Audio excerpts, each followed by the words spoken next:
Horas teman pemilih, selamat datang kembali di podcast Sahab, Suara Aspirasi, Harapan dan Partisipasi Masyarakat KPU Kabupaten Simalungun. Podcast ini hadir untuk berbagi informasi seputar kepemiluan, tugas dan peran KPU dalam melayani masyarakat. Saya Leni Hartani Saragih, host podcast Sahab, akan memandu obrolan kita hari ini.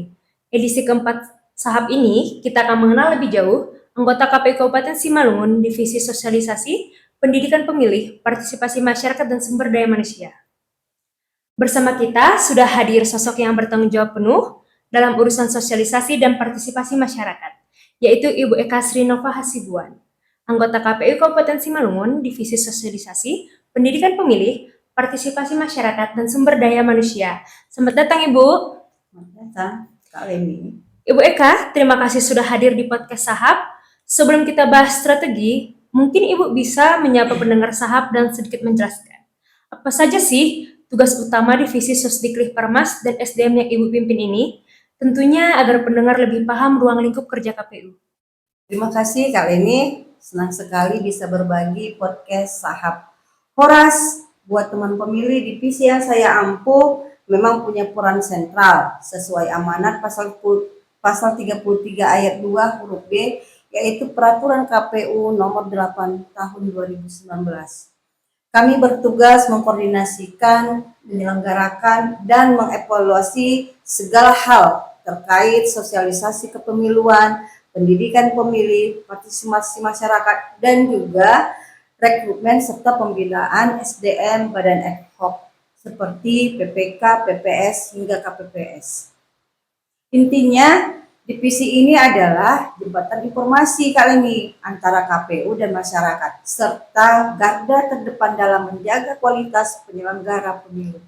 Ini tugas yang sangat luas dan penting ya Bu Eka. Kita langsung ke inti bahasan. Di pemilu 2024, komposisi pemilih muda, pemilih pemula dan Gen Z atau milenial diperkirakan sangat dominan. Kenapa kelompok ini menjadi fokus utama KPU Simalungun ya Bu? Ya, ini penting sekali. Data menunjukkan proporsi pemilih muda bisa mencapai lebih dari 50% dari total DPT Kak Leni. Mereka adalah masa depan dan juga partisipasi mereka akan sangat menentukan arah bangsa. Namun, tantangan, apatis, distraksi, informasi, dan kurangnya pemahaman teknis kepemiluan.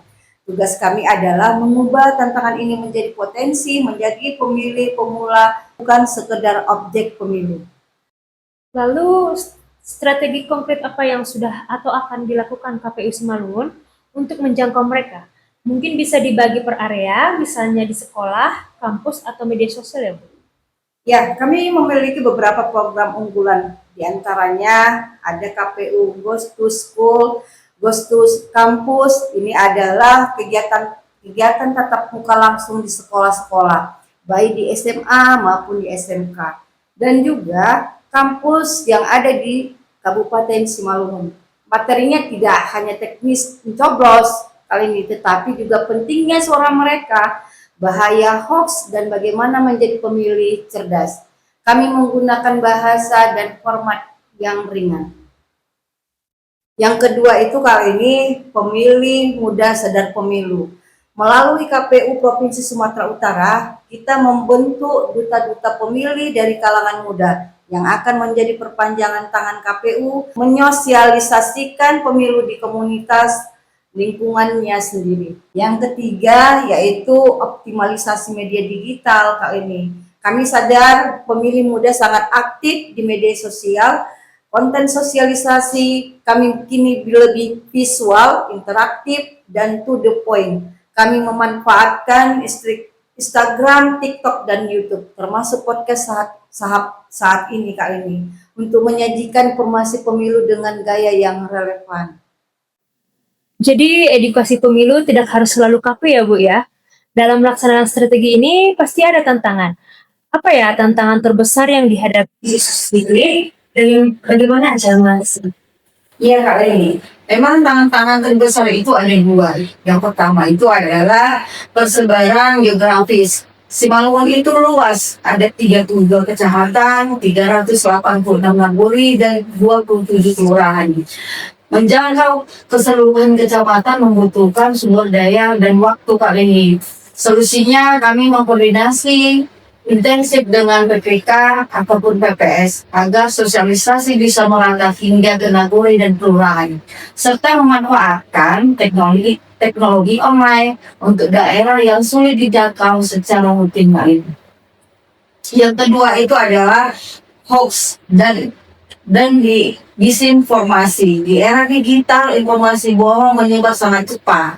Cara kami mengatasinya adalah dengan membangun literasi digital pemilih dan secara aktif melakukan klarifikasi di semua kanal resmi KPU Simalungun, serta mendorong masyarakat untuk selalu cek kebenaran informasi yang melalui sumber resmi KPU. Terakhir, apa harapan Ibu terhadap pemilih muda di Kabupaten Simalungun untuk pemilu yang akan datang ini? Ya, harapan kami sederhana saja Kak Dewi. Gunakan hak pilih Anda. Partisipasi bukan hanya soal datang ke TPS, tapi juga partisipasi dalam mengawal prosesnya dan partisipasi dalam memilih informasi yang benar dan menjadi pemilih yang rasional. Mari kita buktikan bahwa pemilih muda Simalungun adalah pemilih yang cerdas dan berintegritas demi terwujudnya pemilu yang berintegritas dan demokratis. Pesan yang sangat kuat. Teman pemilih, mari kita dukung upaya KPU Simalungun ini.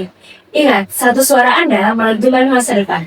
Terima kasih banyak Ibu Eka atas wawasan yang luar biasa hari ini. Sampai di sini episode keempat podcast Sahab KPU Kabupaten Simalungun. Ikuti terus episode berikutnya. Untuk informasi resmi, kunjungi website dan media sosial KPU Kabupaten Simalungun. Terima kasih Bu Eka atas waktu serta informasi yang telah disampaikan. Semoga informasi ini bermanfaat bagi kita semua dan teman pemilih. Terima kasih juga Kak Lady. Harapan saya semoga podcast Sahab KPU Kabupaten Simalungun tetap konsisten dalam menyampaikan informasi kepada masyarakat. Teman pemilih, bersama KPU Kabupaten Simalungun, suara aspirasi, harapan, dan partisipasi masyarakat, kita wujudkan pemilu yang jujur, adil, dan bermartabat.